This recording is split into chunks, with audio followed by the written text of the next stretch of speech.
Coming up on Hands on Tech, I am so excited to pull open this box. It is the Brydge 11 Pro Plus. That's right, it is the latest keyboard and trackpad from Brydge.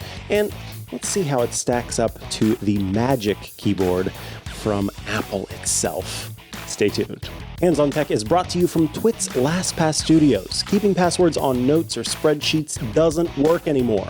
LastPass easily keeps track and creates unique passwords for every site you use. Visit lastpass.com/twit. This is Twit. This episode of Hands on Tech is brought to you by Casper. Experience the comfort of Casper with their Memorial Day sale. Get 10% off on almost everything at casper.com/twit1 and use code twit1 at checkout.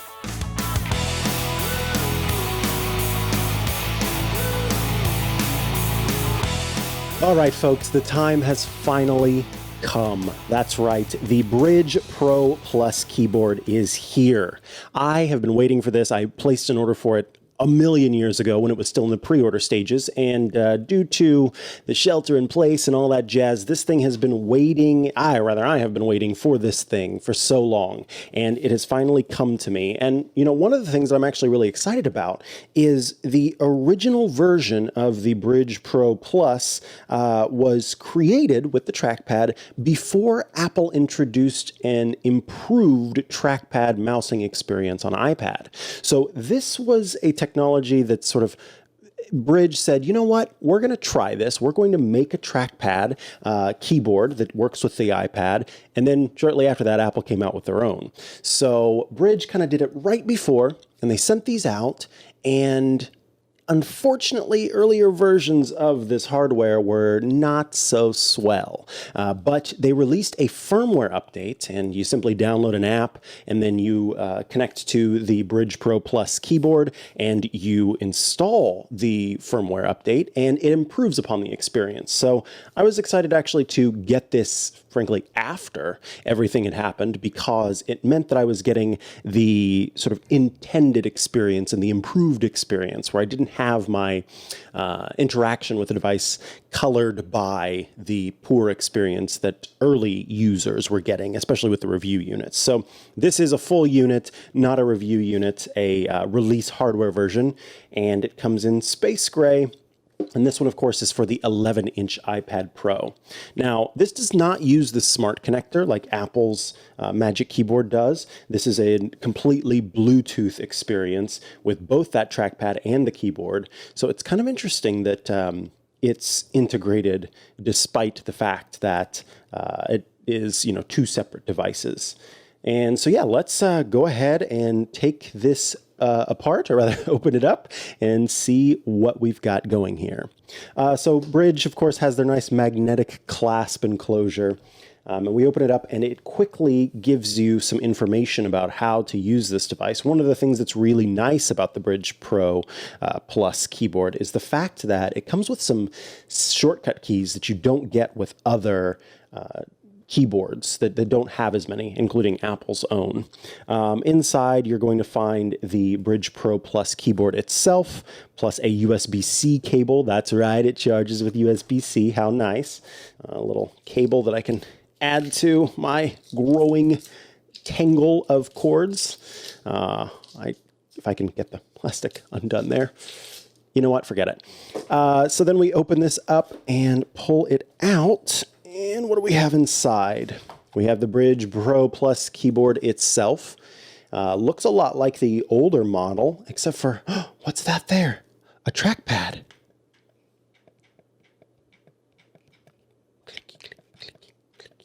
Interesting. I'm going to have some thoughts in just a second. And it looks like it comes with the magnetic back for the old version of the old model of the iPad Pro. So you can see, because of the camera cutout there, this would not work if you have a newer iPad Pro. So keep that in mind. And in fact, shortly after the order went out for the Brydge Pro Plus keyboard, I got another email saying, hey, here's a coupon code so that you can get the magnetic back for the new model of iPad Pro, if that's what you have. So that to the side as well. Oh dear, I might have broken something. Then, of course, you get your user manual with instructions on how to power it up, how to pair, how to customize the trackpad, how to put in the iPad, charge, etc.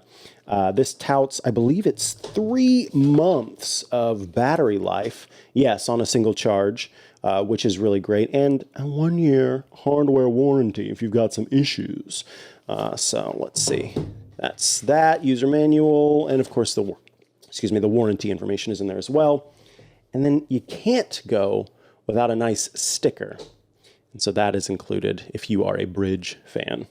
Now again, this is a nice space gray aluminum as opposed to the former version, which was the more silver, and it looks quite nice for sure. But let's compare this to the keyboard, the Magic Keyboard from Apple, before I pop my iPad Pro into this and we see how it works. So, of course, the first thing to know is that Apple's keyboard has, it is a case as well, and so it does come, it's one unit that has both the front and the back of the case, whereas this does not. You'll have to get the magnetic back slapped on there in order to protect both sides. It is, I would say, comparable in weight to the Magic Keyboard, which is interesting because the reason why I stopped using my original Brydge was that it added so much heft to the device itself, to the iPad Pro. But now that they're similarly sized, if I ended up liking this more, then it makes sense that I could use it and not feel like I'm adding extra weight.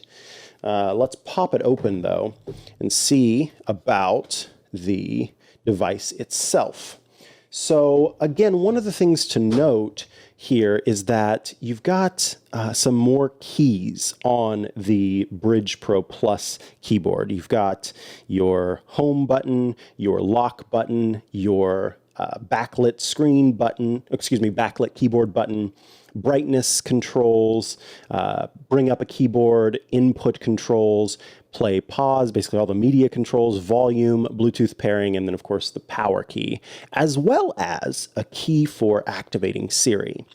That is not, none of those keys are available on Apple's trackpad, but many of those are accessible via keyboard shortcuts. You also notice that the trackpad is a good size smaller on the Brydge Pro Plus keyboard. So that's one thing to keep in mind, that you're going to have a slightly smaller design with a little bit less moving about with the trackpad on the Brydge Pro Plus. Other than that, they're pretty comparable. The keys, of course, are smaller on the Brydge Pro Plus trackpad, given that there are more in a similar size. And let's test the typing experience. Okay. Yeah, interestingly, oh dear, my iPad is getting very upset that I'm putting in a bunch of characters. But the Brydge Pro Plus is a little bit more gummy. The keys are a little rubberized on top, and the actual typing experience feels very sort of pushy and gummy, whereas the Magic Keyboard is a lot more clicky, I guess, is the best way to explain it, or to describe it, rather. So let's see what's next. Well, I think it's about time that we take the iPad Pro and we connect it to this keyboard. Of course, that's one thing to note as well. Apple's keyboard connects via that smart connector. So when it's disconnected, it's not controlling the device, but I can, from here, control my iPad Pro, despite the fact that I'm not connected. So if wireless is the experience that you want, then that is a good thing to keep in mind. All right, so how do we connect the device itself? Well, Brydge still has its little sliding feature. So we take the Brydge keyboard and we take up these little holding feet, and then we slide our iPad Pro into those holding feet. So I will do that now. Again, the experience is a little bit precarious, I would say, and it's not necessarily precise. That's one of the things that I don't like about it, is that there's a little bit of give on exactly how to position it, and it can make all the difference when the keyboard is in its flattened position. So there you can see how it sort of locks in place. The one thing to say too about the Brydge Pro Plus keyboard is that it is endlessly adjustable. So I can take the iPad and completely fold it all the way back if I wanted to, although I do not see necessarily a reason for doing that. But you may have one, and so you can endlessly adjust how you have it positioned, but my standard would be a laptop form factor. This episode of Hands on Tech is brought to you by Casper. With award-winning mattresses, Casper is transforming the way we sleep. They have a 100-night risk-free sleep on a trial and offer free contactless delivery and free returns. Experience the comfort of Casper with their Memorial Day sale. Get 10% off on almost everything at casper.com/twit1 and use code TWIT1 at checkout. That's casper.com/twit1, code TWIT1. Terms and conditions apply. Offer excludes the Element mattress and sale items. See casper.com/terms for additional terms and conditions. One of the things to know is that it is not at all flimsy. It does feel very secure with my iPad Pro in here. It's got little feet on the bottom, little rubberized feet to keep it in place. And as I use it, the typing experience is excellent. And one of the things that I love is that the Brydge Pro Plus actually shows up in the batteries widget on iOS. So you can see what the current battery level is for the Brydge Pro Plus keyboard. But I have to say that despite the firmware, which I have installed, I have been tainted by my experience with Apple's Magic Keyboard. I have had such an excellent experience with the Magic Keyboard that this Brydge Pro Plus version just doesn't live up to the experience that Apple itself can provide. I do want to give it more time to see for sure, but one of the things that is absolutely a difference in experience is the trackpad gesture system. So scrolling, whenever I scroll with two fingers using the trackpad, it is often delayed and then shoots you way far down the screen, way far down the page. Swiping between pages seems to take more time than you normally would have. Moving between apps, it all feels a little sluggish and a little off. The gestures and the preciseness just aren't there. So even mousing between different apps feels a little bit sluggish, a little bit awkward.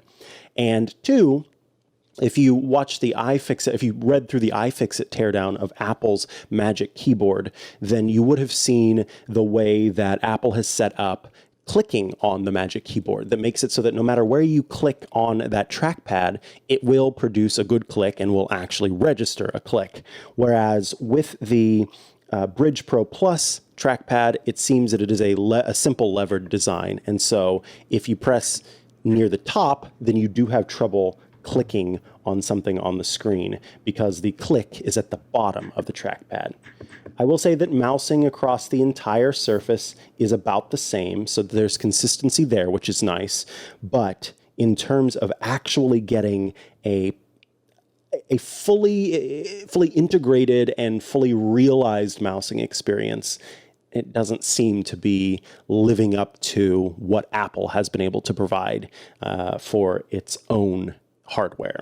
So overall, the Brydge Pro Plus is a thin and similarly weighted keyboard that you would get if you get Apple's Magic Keyboard. It is, of course, less expensive, which is quite nice, by as much as $100. And so that alone will, improve upon the experience. But when it comes to the integration and the sort of the cleverness and the smoothness of mousing on iOS that Apple has introduced, I have to say the Brydge Pro Plus keyboard just is not there yet.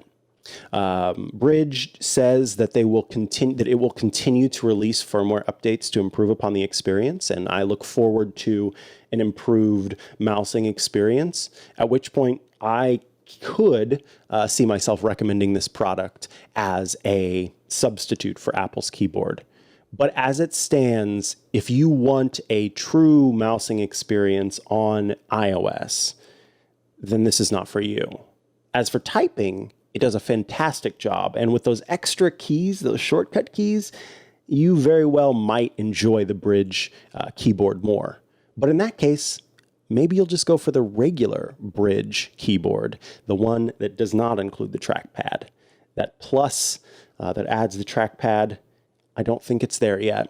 And so I can't recommend this product as a way to add a trackpad and mousing experience to your iPad. Thank you so much, of course, for tuning in to this episode of Hands on Tech. I do appreciate it. Of course, you can subscribe to this show very easily. You head to twit.tv/HOT, where we have links to all the ways to subscribe. If you're on YouTube, of course, click that subscribe button, ring the bell, and give a thumbs up and all that stuff that YouTube has you do now. And hey, it would be awesome if you went and checked out Hands on iOS. That is my show where I cover all things that have to do with iOS. So that includes wireless keyboards and the mousing experience on the trackpad. In fact, I just covered everything you need to know about privacy on iOS. It's so simple to take better control of your privacy, and I walk you through all of that. You just head to twit.tv/HOI, and that's where you can subscribe to that show. Thanks so much. We do appreciate you tuning in, and we'll see you next time on Hands on Tech. Keep up with all the hottest tech news and gadgets. Visit twit.tv. There you'll be able to find and subscribe to all our tech shows. Thanks for watching Hands on Tech.